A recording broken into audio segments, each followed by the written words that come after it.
otra de las cosas que tienen que tener, digamos, en cuenta los entrenamientos de los astronautas, que tienen que tener un estado físico berraco, porque es que las condiciones, no solamente en la Luna, en Marte, sino además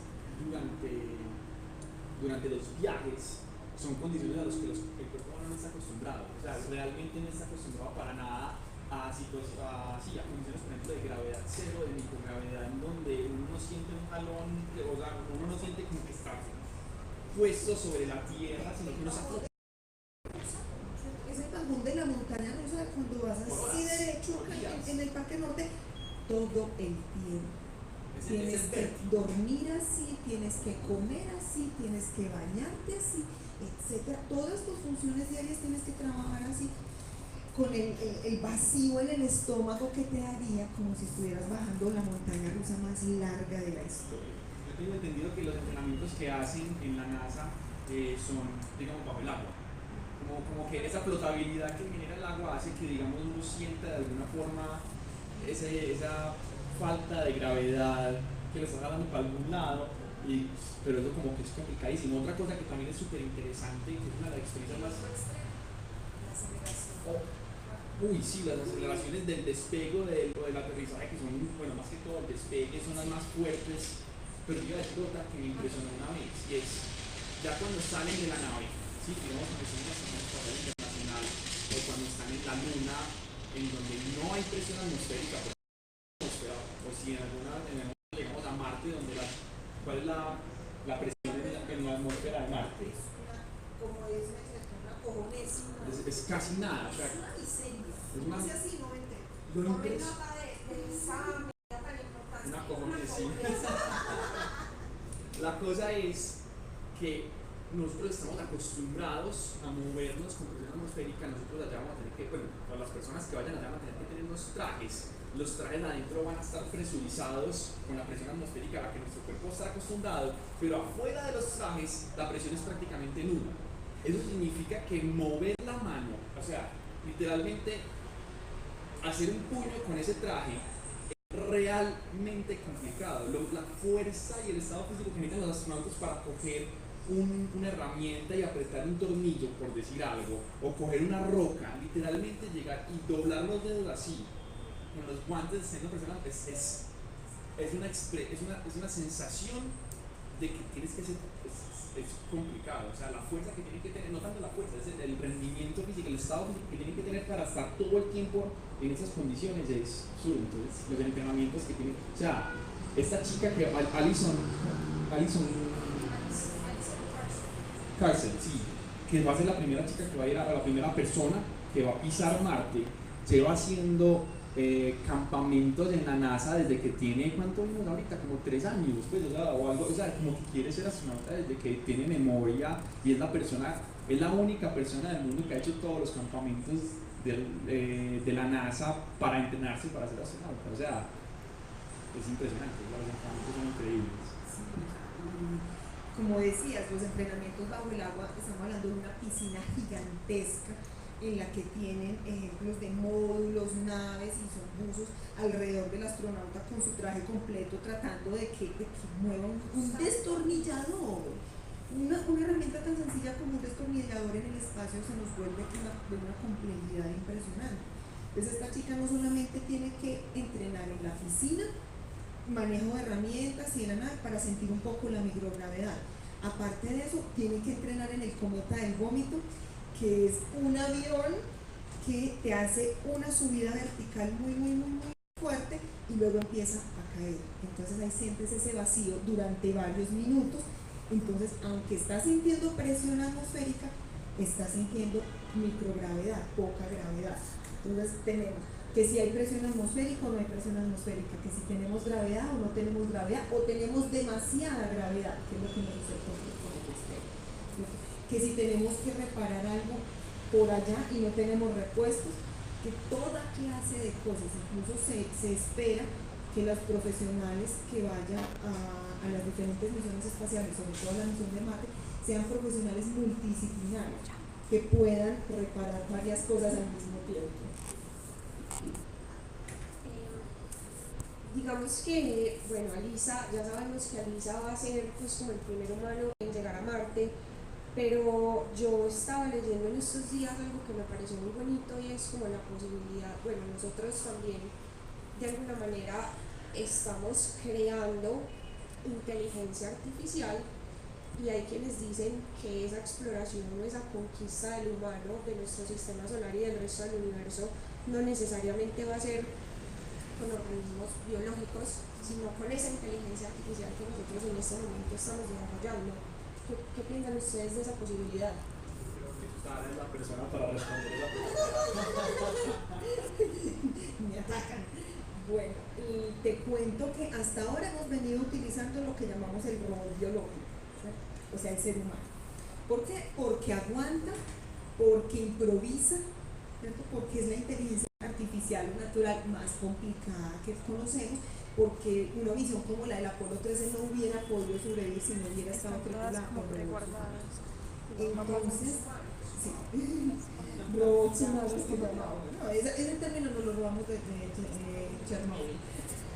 Entonces, el hecho de mandar robots e inteligencias artificiales hacia la exploración del sistema solar, pues es una idea muy, muy, muy buena, porque como son seres, digamos, no son orgánicos, no sufren problemas a la hora de tener gravedades muy altas, gravedades muy bajas, presiones atmosféricas altas, bajitas, no necesitan respirar. Entonces pueden ser una herramienta muy, muy importante a la hora de explorar y conquistar el sistema solar. Eso nos lo han demostrado los habitantes de Marte. Opportunity, Curiosity, los diferentes robots y vehículos que explorar Marte nos han allanado un poco el terreno, nos han ayudado en la exploración previa para poder llevar personas allá. Todavía tenemos las dificultades de que no pueden ser completamente autónomos. Estos robots, Curiosity, Spirit, Opportunity, son robots que todavía necesitan recibir bastantes instrucciones humanas, aunque tengan una autonomía limitada. Pues esperamos que las próximas generaciones de inteligencia artificial puedan tener mucha mayor autonomía, puedan permitir que el robot, en caso desesperado en Marte, a hora y media luz de comunicación de la Tierra, puedan tomar decisiones autónomamente y decir, bueno, volteo por este lado, tumbo la piedra, la recojo, tomo una muestra, ¿qué hago? ¿Qué voy a hacer con este obstáculo? Esa es pues una muy interesante que nos puede dar dentro de algunos años. Yo al respecto es un poquito más emocional, ocasional, y creo que si bien la inteligencia artificial es una buena opción para empezar a explorar más el sistema solar, las afueras de nuestro mundo, pues ya hemos mandado misiones a muchos lugares, de hecho, sí, hemos mandado muchas cosas, a muchas partes. No son inteligencia artificial porque no tienen esta toma de decisiones autónomas y todo, pero yo creo que si bien podremos llegar a hacer eso, voy a citar el típico discurso que estos días me he estado sonando, pues, de John F. Kennedy, de we choose to go to the moon because it's not because it's easy, but because it's difficult. Vamos a ir a Marte, vamos a explorar el sistema solar, no porque sea fácil, sino porque es un reto para nosotros. Y yo creo que con esas pasiones, esas emociones, si bien podamos llegar a mandar inteligencia artificial, yo creo que queremos ser nosotros los que vamos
diría que siempre tratamos de hacer una exploración previa con elementos no tan vivos, ¿cierto? Así sea empezar con un palito, tirar con una piedra. Pues eso es más o menos lo que estamos haciendo.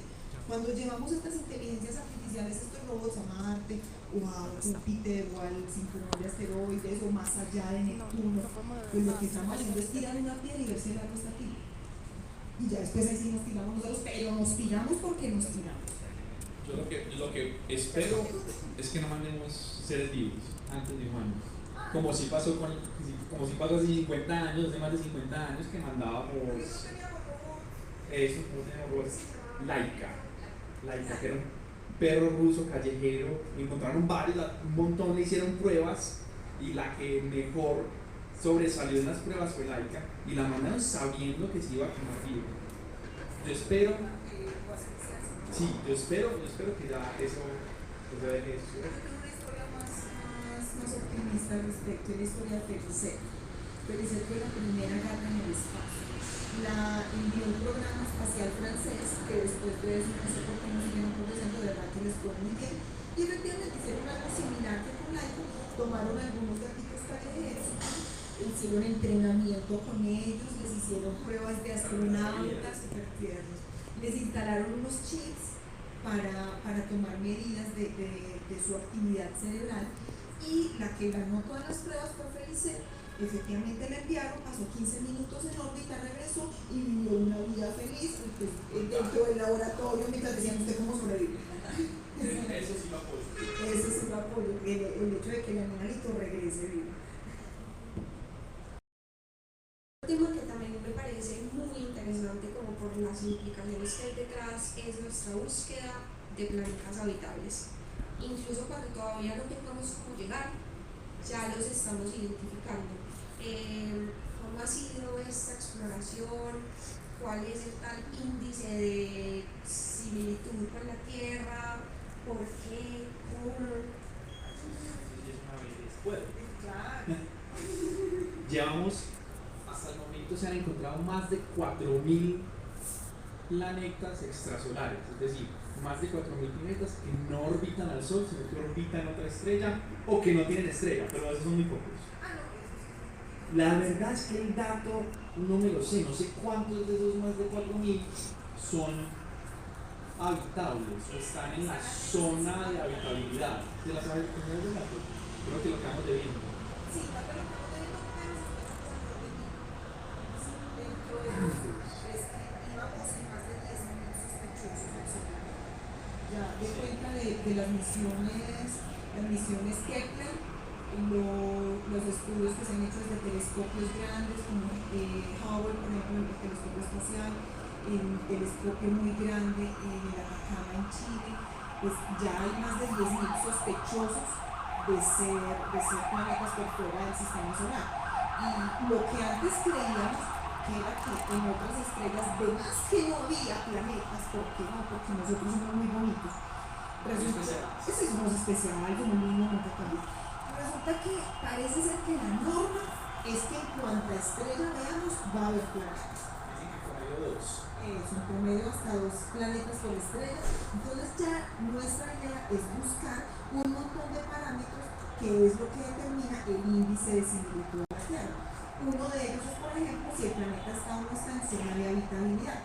Esa zona de habitabilidad, o la que llamamos también la zona de ricitos de oro, es como el cuento de ricitos de oro que se entra a la casa de los osos y se les va a poner la comida y dice, eso está muy caliente, este está muy frío, este está bien, y se come el que está bien.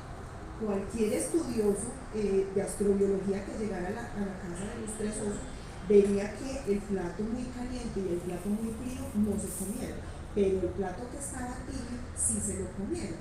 Entonces dice, hay seres que no soportan el extremo frío, no soportan el extremo calor, entonces necesitan algo tibio. Pues algo parecido a lo que hacemos en la astrobiología, y es decir, como mínimo, y para esto necesitamos agua líquida en la superficie del planeta.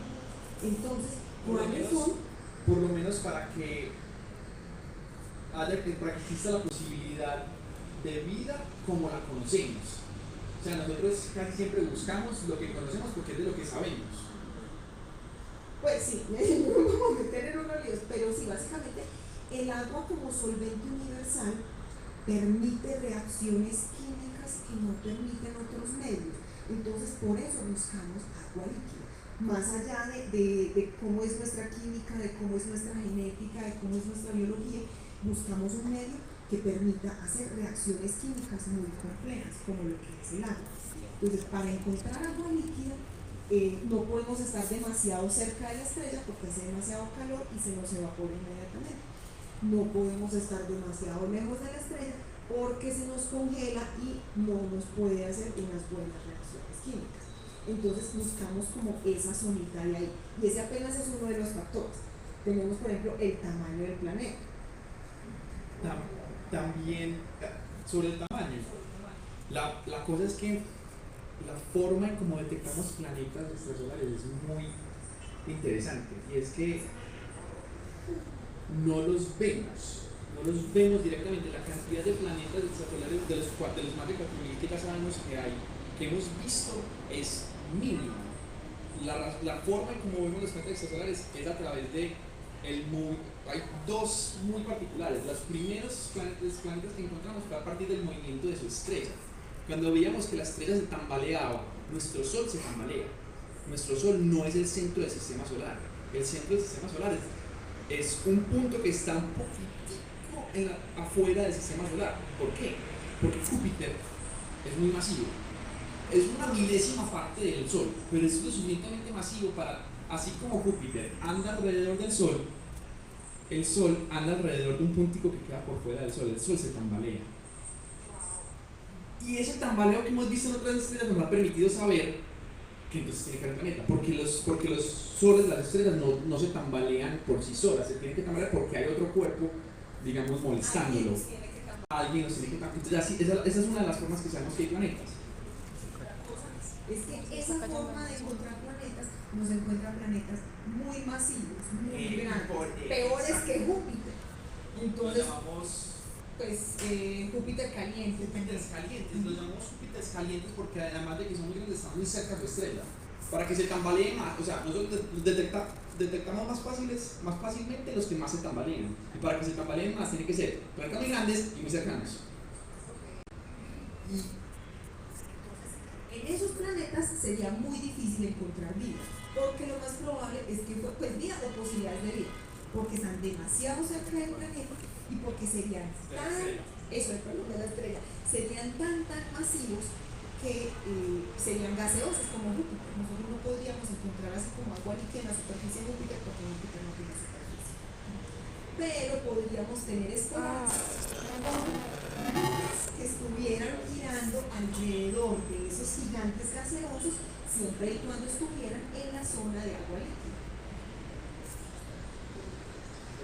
No, es que de eso podríamos quedarnos hablando todo lo que quieras, es impresionante. ¿Cuál es la otra forma de encontrarlos que también? Rápidamente, sombras, eclipses extrasolares, literal.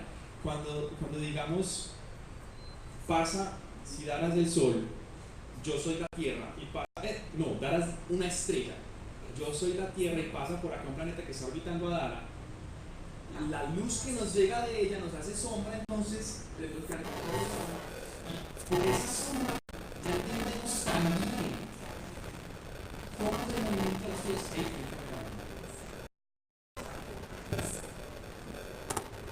Hay otra forma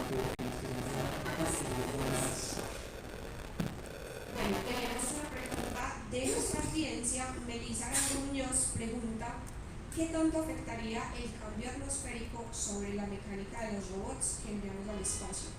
¿Están diseñados en atmósferas simuladas? ¿Cómo es ese nivel de ingeniería? Pues te cuento que nosotros somos muy queridos porque tenemos atmósfera. Nos creemos pues la ñaña del sistema solar porque tenemos atmósfera, quien dijo, nubecitas, cielito azul, una cosa muy feliz. Y va uno a ver que la atmósfera de la Tierra es una miseria. Lo que vieron los astronautas cuando salieron al espacio exterior, las primeras expresiones de Yuri Gagarin, que fue el primer hombre en salir de la atmósfera, ese chiquitito, ese poquitico de atmósfera es lo que nos está defendiendo del vacío del cosmos. es demasiado pequeño. Las naves espaciales, obviamente, pues las tenemos que enviar en algo, ¿no? Y ese algo en el que las enviamos suele ser un cohete o en algunos casos el transbordador espacial. Pues tanto el transbordador como los cohetes tienen que estar preparados para vencer la atmósfera terrestre, que puede ser un poquitico problemática a las velocidades a las que ellos se mueven. Ellos mueven a velocidades muy altas para poder escapar de la Tierra, y a esa velocidad la atmósfera sí les pone problema, a pesar de ser tan delgaditas. Una vez escapan de la atmósfera, ya es mucho más fácil la cosa. O sea, todavía necesitamos cohetes, todavía tenemos que escapar de la gravedad de la Tierra, que es la más grande de los planetas rocosos. Entonces sigue siendo mucho gasto de combustible tratar de salir de la Tierra, pero una vez estamos afuera de la atmósfera y ya el cohete va a entregar la carga, va a depositar el satélite o la sonda o lo que sea que vaya a soltar en el espacio, lo suelta en el espacio, ese objeto, ese satélite, esa sonda, ese robot, lo que sea, no necesita ser aerodinámico, no necesita aguantar una atmósfera, porque cuando lo sueltan ya no la tiene. Lo que necesitamos que se nos adapte a la atmósfera son principalmente los cohetes y los transbordadores espaciales. A la hora de pensar en cambio climático, es posible que de pronto algunos de los parámetros de las misiones puedan cambiar de formas muy pequeñas. Vamos a tener una atmósfera más caliente, vamos a tener una atmósfera probablemente con una humedad diferente, con un régimen de vientos mucho más fuerte. El cambio climático nos traerá un régimen de vientos muy fuerte, el cual deben resistir esos cohetes que van a salir de la atmósfera. Pero solamente es el cohete, no la sonda. Creo que ya quedó respondida la pregunta. Bueno, yo quiero seguir con un tema un poco controversial. Vamos a estar acá tumbando fake news a lo loco, y es la tal roca que no sé técnicamente cómo se le dice, porque hay diferencia entre... Yo pensaba que el meteorito era una manera tierna de decirle al meteoro, y él me dijo que en realidad no. Entonces, que hay una roca amenazando con caernos encima en los próximos meses, y les tenemos a los expertos que nos van a decir todo acerca de esta fake news. Bueno, yo quiero hablar un poquito como de la diferencia entre meteorito y meteoro, y de pronto Dara puede ayudarnos a derrumbar esos fake news, porque bueno, spoiler alert, son fake news, no es cierto, pero hablemos un poquito de eso. Cada año, cada día, sobre la Tierra caen 60 toneladas de rocos y de polvo espacial. 60 toneladas, es como un vagón de metro. O sea, todo el tiempo, lo que algunos que hemos tenido la fortuna de mirar al cielo y ver estrellas fugaces, lo que está pasando es que están entrando fragmentos diminutos de polvo de tierra a la atmósfera, se están desintegrando en esa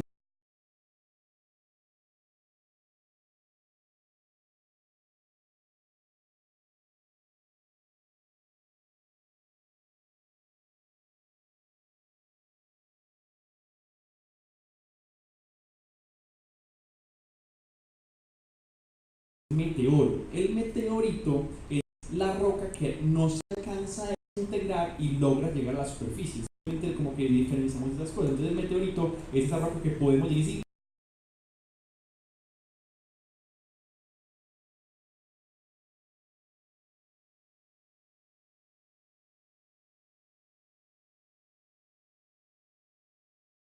el fenómeno atmosférico como yo veo la luz en el cielo. Entonces eso es lo que yo veo, el meteoro es ese fenómeno atmosférico. Mientras que el meteorito trae esa parte al final, hito, que tú creías que era una ternura, y que resulta que la traemos desde la geología, que es el término que utiliza la geología para determinar las rocas. Entonces yo tengo batolito, granito, etcétera, todos esos hitos, ¿cierto? No son diminutivos, aunque principalmente quiero mucho, sino que son los términos para referirnos a minerales que están en el suelo. Entonces, el proceso más o menos viene a ser como que una roca, polvo, un asteroide en general, y se acerca a la Tierra. Cuando lo vemos cruzar la atmósfera, se nos convierte en un fenómeno atmosférico, que es el que llamamos meteoro, y si logra caer a tierra, entonces ese objetivo que encuentro en el cielo el suelo, es el meteorito. Generalmente las rocas pequeñas no alcanzan a caer a tierra, se desintegran. Lo que encontramos en la tierra generalmente son como los restos de una roca más grande que empezó a entrar a la tierra y como era tan grande no se desintegró todo, sino que hubo un momento en el que explotó y en esa explosión voló, como dicen, no sé, de todo al zarzo. Y digamos ese de todo al zarzo es lo que ya la gente, después de ver el fenómeno atmosférico, va y busca y encuentra la roca, y hay un montón de denominaciones, un montón de tipos, y o sea, también de eso podríamos quedarnos hablando, pero entonces digamos que es algo realmente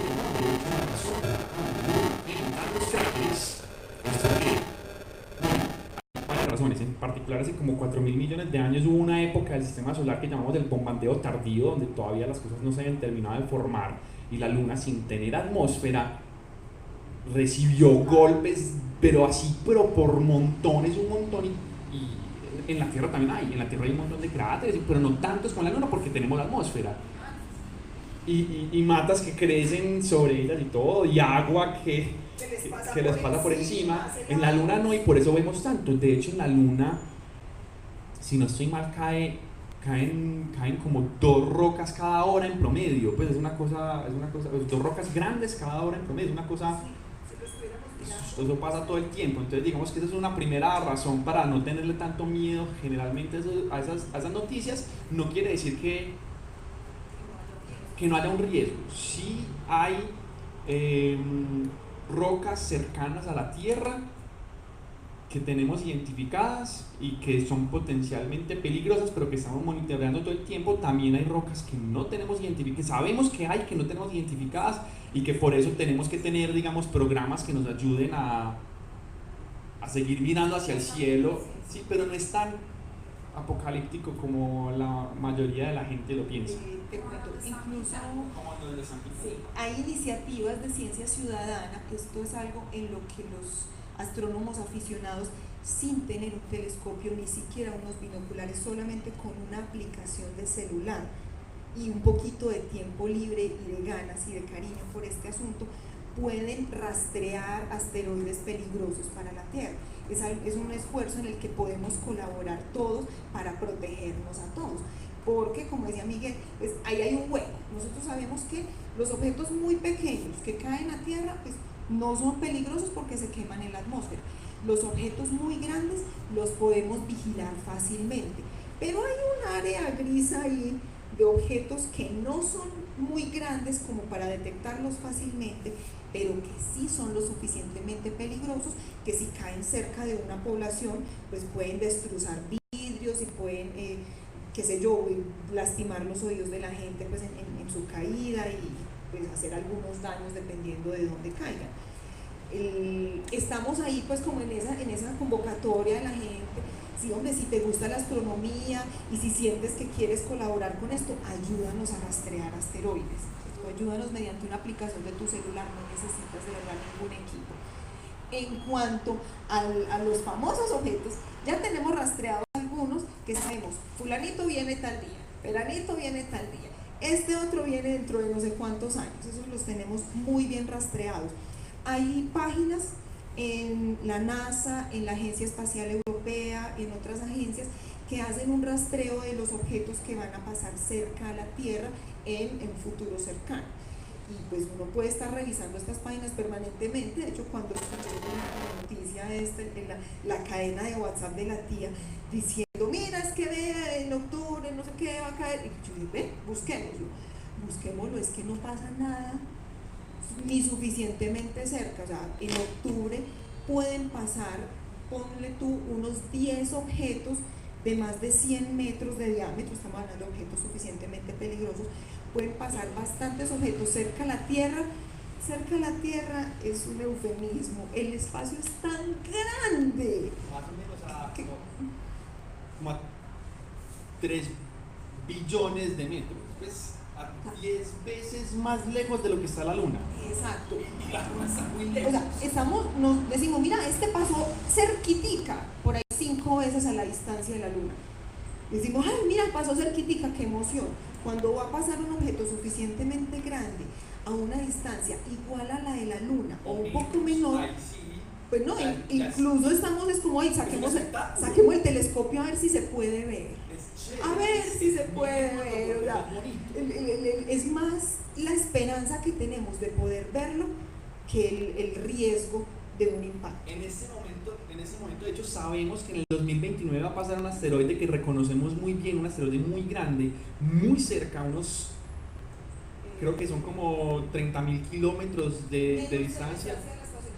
Sí, una cosa muy impresionante y va a ser un espectáculo astronómico. O sea, las probabilidades de que ese objeto choque contra la Tierra son mínimas.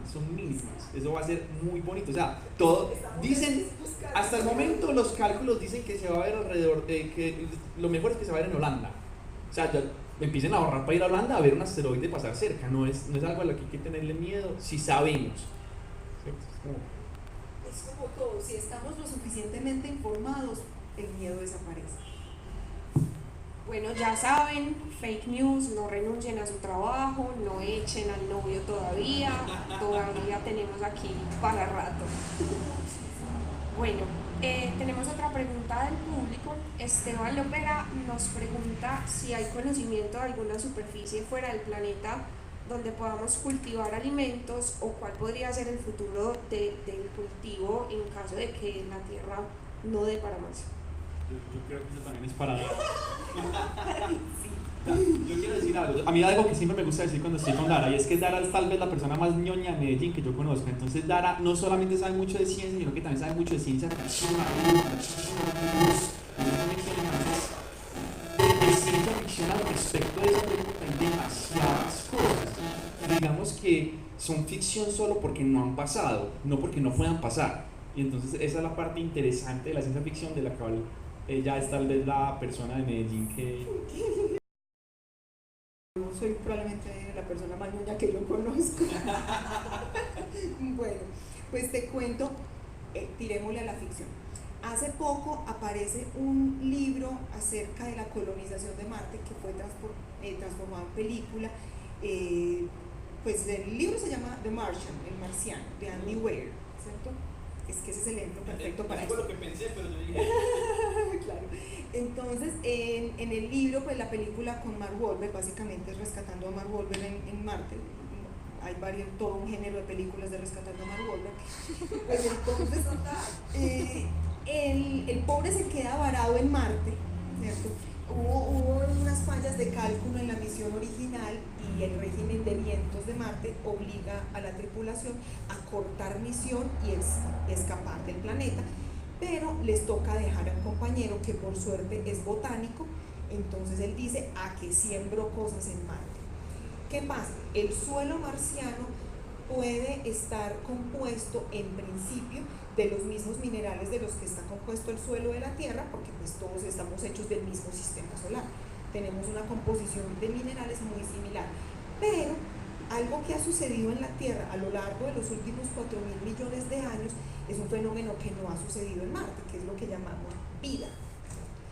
Y vida microscópica que ha alterado mucho su propio ambiente para adaptarlo a sí mismo. Entonces, la vida en la Tierra tiene un papel, digamos, de círculo vicioso, y es que la presencia de la vida en la Tierra facilita el hecho de que haya vida en la Tierra. Cuando yo voy a un vivero a comprar tierra para mis matas, ¿cierto? Esa tierra no es simplemente una composición de minerales originados en la formación del sistema solar, sino que además traen una composición de bacterias muy importante y un balance muy poderoso, que son las que van a ayudar a que las plantas, por ejemplo, absorban nitrógeno del suelo, absorban algunos nutrientes, en fin, tenemos toda una simbiosis parecida a la que tenemos con toda nuestra flora intestinal, todos nuestros queridos y amados bacterias que nos ayudan a digerir los alimentos. Es una relación muy parecida a la que tienen las plantas con toda esa microbiota del suelo. ¿Qué pasa en Marte? En Marte no tenemos nada de eso. Entonces, la forma en la que enfrentan en este libro y esta película ese problema es hacer una mezcla con un elemento que sí contiene muchísimas bacterias que pueden descomponer moléculas complicadas, y son básicamente los desechos humanos. Marlboro en la película, agarra a destapar todo lo que llame inodoro y a tratar de fertilizar el suelo marciano a punta de popó. Es como cuando nos mandan a tomar yogur, cuando destruimos la flora bacteriana, o sea, es llevar esos microorganismos como para empezar a preparar el suelo, pues como para este tipo de cultivos. Fíjate que la solución de este libro de Marshall es una solución un poquito simplista, porque estamos asumiendo que los mismos microorganismos que encontramos en los desechos humanos van a ser los mismos microorganismos que encontramos en la tierra fértil, y eso no necesariamente es así. ¿Qué vamos a tener que hacer? Vamos a tener que llevar mucha tierra fértil de aquí. Vamos a tener que incluso crear cultivos de esta flora terrestre para poder exportar a asteroides, a Marte, a satélites, para poder hacer este cultivo. Un intento muy interesante que se hizo fue en un satélite que enviaron en China hacia la Luna, ¿cierto? Y allí enviaron semillas en un caldo de cultivo hidropónico para tratar de averiguar qué germinaba, ¿cierto? Pues el experimento dio como resultado la dificultad de que las plantas terrestres están acostumbradas a un ciclo de 24 horas, ¿cierto? 12 horas de día, 12 horas de noche, unas cuantas variaciones en invierno-verano, pero en cambio en la Luna estas pobres semillas tenían 2 semanas seguidas de sol, 2 semanas seguidas de sombra, entonces no pudieron sobrevivir. Ya eso nos indica a nosotros que necesitamos un régimen de suelo, necesitamos un régimen de luz, necesitamos una cantidad de condiciones muy específicas para poder crear alimentos en el espacio. Voy a otra obra de ciencia ficción, ya sabes cuál, The Expanse. Yo eso lo menciono para toda parte porque de verdad me parece. The Expanse es una saga de libros escritos por un par de personajes. Uno de ellos fue asistente de George Martin, el creador de Juego de Tronos. Entonces tiene un estilo así de realista y así de complejo, pero es acerca de la colonización del sistema solar. Entonces, en este libro, que ya se pasó a serie de televisión, lleva 3 temporadas la serie de Expanse, muy buena, recomendada.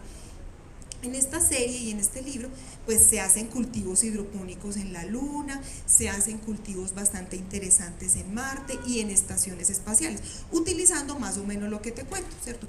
Modificando el suelo para que pueda tener una buena presencia de bacterias y de microbios. Modificamos las condiciones de luz, incluso se habla de cultivos muy grandes de pimentones y ajíes en Ganímede, de la luna de Júpiter, por medio de espejos gigantescos. Haz de cuenta un espejo como el del telescopio gigante James Webb, que va a estar en el espacio, pero en vez de estar midiendo estrellas, está reflejando la luz del sol sobre los invernaderos que van a tener estas plantas.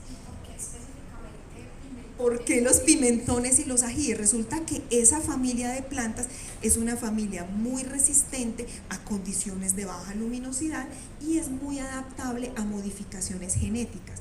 Entonces, dentro de esta historia se habla de modificaciones genéticas a plantas de pimentones que hacen las hojas muy oscuras, casi negras, para que puedan absorber la mayor cantidad de luz posible.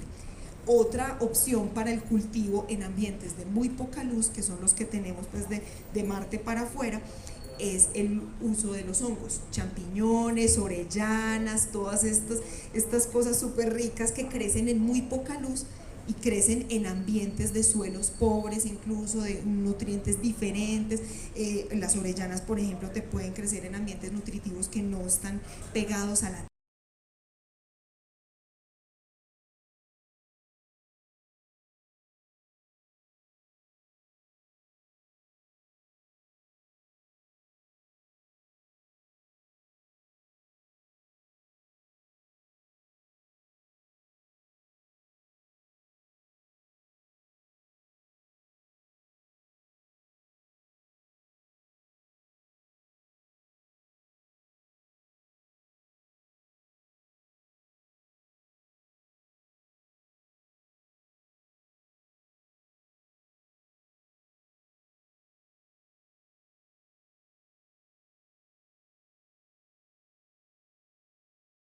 del universo. Yo O sea, no estoy poniendo a juicio el hecho de que haya o no, sino que tantas probabilidades hay de que nosotros no nos encontremos. ¿inteligente o vida? Son los Vida, dos. digamos vida. Yo creo que esa probabilidad depende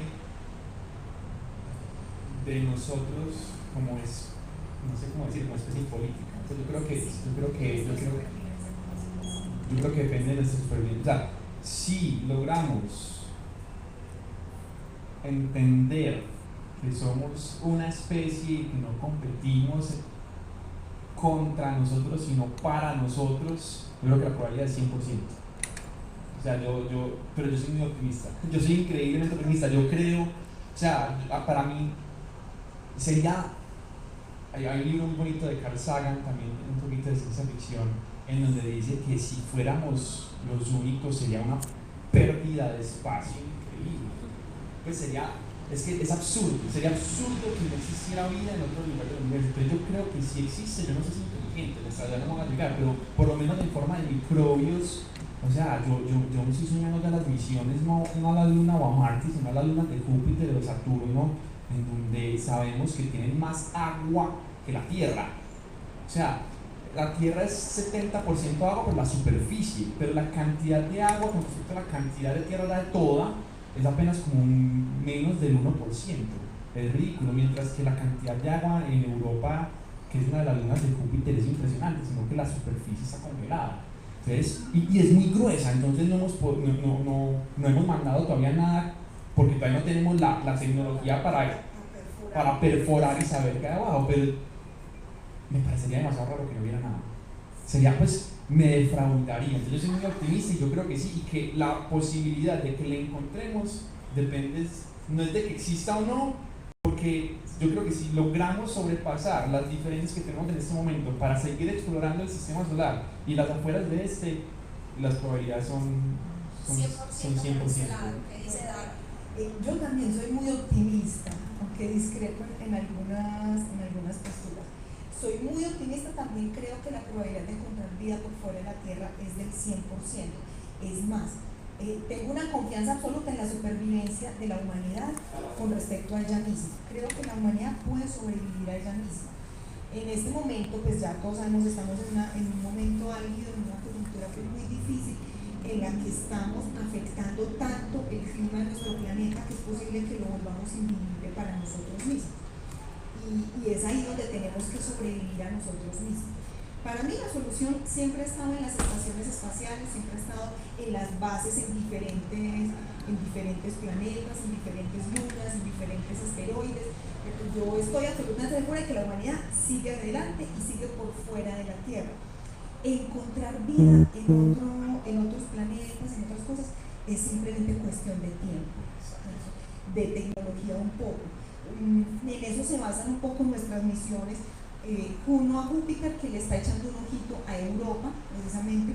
Aprovecho y recomiendo, ya que me cogieron con la ciencia ficción, recomiendo la película El Reporte Europa, de Europa Report, que habla precisamente de una misión tripulada. Termina raro. Es una película muy buena, es una película un poquito de miedo, seamos como honestos con el género de la película, vale la pena. Y es una misión de exploración humana, no robótica, ¿cierto?, a esa luna de Júpiter, Europa, y una perforación que se hace para encontrar ese océano interior y buscar vida allí. Otro objetivo también que tenemos es la luna de Saturno, Titán. Allí tenemos una química del metano, hay unos componentes, pues, etano, ácido sulfúrico, hay unas cantidades de cosas así súper impresionantes, pero hay fluido. El metano fluye, hace tanto frío que el metano es líquido, llueve, fluye, hace ríos, hace agua, y allí podemos tal vez encontrar una química muy interesante, podemos encontrar elementos cercanos a la vida. Encélado, otra luna, también es también de Saturno, pero mucho más pequeñita, pues también es un candidato muy interesante porque tiene una capa muy gruesa de hielo, así como Europa, pero es mucho más pequeño que Europa, tiene una capa de hielo muy gruesa y un océano interior. Pues allí también vamos a ir a buscar vida. La cosa en otros sistemas solares puede ser hasta mejor todavía. Yo me imagino otros sistemas solares no solo con vida microbiana, sino con vida superior. Ya me imagino con cosas que parecen plantas, con cosas que parecen hojas absorbiendo radiación de la estrella, cosas que se mueven, cosas que vuelan, ¿cierto? No necesariamente cosas inteligentes. Fíjense que en la historia de la vida en la Tierra, pues 4.000 millones de años nos la hemos pasado a punta de microbios. Unos cuantos millones, unos cuantos cientos de millones de años con vida superior. Pues, Animales. sí, animales, Por decirlo. cosas que se desplazan, ¿cierto? Cosas que van de un lado para otro. Pero a duras penas tenemos 100.000 años de tener una especie inteligente tecnológica. Entonces, compararte 4 millones de años, 4.000 millones de años, perdón, 4.000 millones de años de vida en la Tierra con 100.000 años de presencia de tecnología, nos dice a nosotros que lo que vayamos a encontrar por fuera, lo más probable es que esté en el bloque grande, o microbios, o de pronto algunas plantas primitivas, o algo que parece planta, algo que parezca insecto, algo que huele, algo que nade, algo que camine, algo que absorbe y procese luz solar. Pues yo digo que sí, que es cuestión de tiempo. Me haces pensar en algo que me generaba mucha curiosidad cuando estaba chiquita y hoy todavía, y es que todas esas, o sea, todo eso que tú dices sobre la posible vida en otro planeta, igual son parámetros muy terrícolas de vida. Entonces, ¿qué tan posible sería, por ejemplo, encontrar otro tipo de vida que, por ejemplo, no necesiten oxígeno para respirar, sino que, no sé, se pueda respirar el mercurio gaseoso, o pues que se puedan adaptar como a esos ambientes que para nosotros son súper hostiles, pero de pronto la Tierra sería igual de hostil para ellos? Mi respuesta corta es muy probable. Ajá, entonces a mí me toca la respuesta larga. Pues, ¿Qué te la pregunta a ti? pues mira, la tabla periódica es grande, ¿cierto? Tiene muchas cosas, tiene muchos elementos. De esos elementos hay algunos elementos que son más abundantes, hay otros que son menos abundantes, hay elementos muy versátiles, hay elementos que no son tan versátiles. Quiero aclarar algo rápido, es que la tabla periódica no es terrícola, la tabla periódica es universal. Exacto.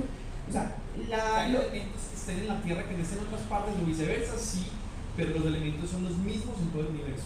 Eso, la proporción de los elementos, la cantidad que tenemos acá en el sistema solar de silicio, de oxígeno, de manganeso, son proporciones distintas a las que puede haber en otro sistema solar. Entonces, como tal, si de pronto nuestros seres vivos aprendieron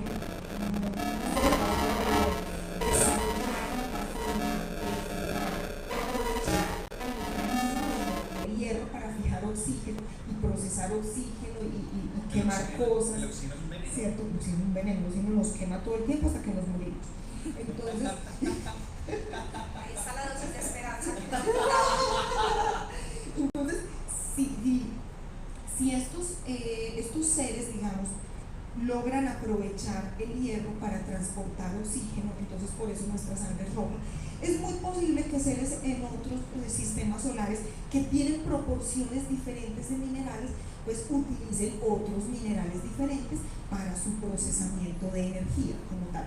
Lo que esperamos es que un ser vivo sea una cosa que procesa energía y que produce más seres vivos. Eso es lo que esperamos, digamos, de un ser vivo, y esa es como una definición muy amplia de lo que esperamos encontrar en otros planetas, sin pensar de pronto demasiado en que si va a ser oxígeno, nitrógeno, carbono, etcétera, etcétera. Tenemos una fe grandísima puesta en el carbono.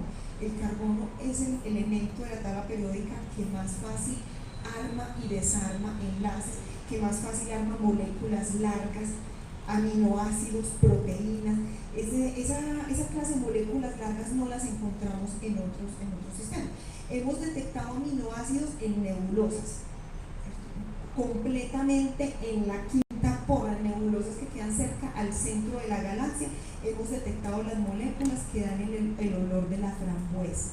¿Sí? Entonces, si nosotros cogiéramos el oloroscopio del profesor Frankfurt de Futurama y se lo apuntáramos al centro de la galaxia, nos olería frambuesa.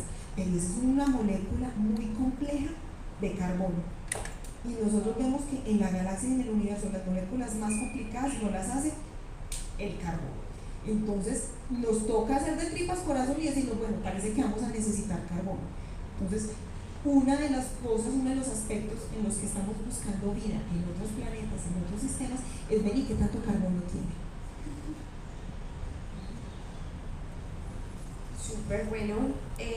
Yo creo que finalmente todas estas preguntas y todas estas elucubraciones que estamos aquí mencionando son posibles en gran parte gracias al éxito del Apolo 11, de haber podido como ponernos esa meta, lograrla y traer de regreso a los astronautas sanos y salvos, además con muchísimo material lunar que hoy todavía investigamos y que hace parte como de la misión para regresar a la Luna. Yo quería darles las gracias nuevamente por estar aquí con nosotros. Personalmente yo aprendí muchísimo. Entonces nuevamente muchas gracias y a ustedes los invitamos pues a conectarse con la programación del planetario. Ellos obviamente son pues como los anfitriones de esta celebración tan importante de los 50 años del alunizaje y están preparando cositas muy emocionantes. Entonces los invitamos a mantenerse informados en las redes del planetario. No sé si ustedes quieran dar un poquito más de información al respecto. Claro, aprovechamos para invitarlos que tenemos un montón de eventos entre hoy y mañana y casi que todas las semanas. Por ejemplo, hoy es Viernes de Vagabundos, a las 5 tenemos el Club de Ciencia Ficción que vamos a presentar un documental. Sí, vamos a lanzar el documental, va a ser una simultánea nacional con varios planetarios y observatorios nacionales, el documental Sueños de Astronauta. Ese empieza a las 5 nuestra programación lunática hoy en el planetario. Tenemos a las 5 este documental, a las 6:30 tenemos el coloquio aeroespacial. Es el coordinador del pregrado de Ingeniería Aeroespacial de la Universidad de Antioquia. Vamos a tener también El Cielo esta noche, que es una proyección gratuita en el domo, donde nos sentamos ese es a las 7, y a mirar el cielo, cómo se va a ver esta noche, qué objetos hay interesantes. Obviamente vamos a hablar de la luna, y después de eso salimos a la terraza a ver la luna. Bueno, la luna no, ya está como medio menguando, pero sí vamos a ver las estrellas, planetas. En este momento tenemos a Júpiter y Saturno por ahí asomaditos y los vemos con toda la felicidad. Incluso a veces desde antes sacamos los telescopios para hacer observación del Sol. Mañana también tenemos otro montón de programas. Por ejemplo, tenemos un show en vivo en el domo. Vamos a hacer un show precisamente sobre los 50 años de este primer alunizaje. Es muy especial, vamos a tener dos, o sea, es el mismo show, lo vamos a hacer 2 veces, uno es a las 11, el otro es a las 2, 11 de la mañana, 2 de la tarde. Ya está terminándose de preparar y está quedando una nota. Es un show inmersivo en el domo, entonces pues todos son bienvenidos y ahora que se animen. Y tenemos a las 3 de la tarde tenemos el panel de qué vamos a hacer para regresar a la luna con expertos en ingeniería aeroespacial, en navegación, en viajes estelares, pues muy interesante. Y a las 7 de la noche, como para que la escucha, tenemos una elevación en el domo, un paisaje sonoro dentro del domo planetario también, inspirándonos a eso, a encontrar la belleza en el universo. Bueno, ya saben, para los apasionados pues, de todos estos temas galácticos, siderales, hay muchas cositas por hacer hoy y mañana en el marco de esta celebración. Nosotros nos despedimos, les damos las gracias por haber estado con nosotros y hasta la próxima.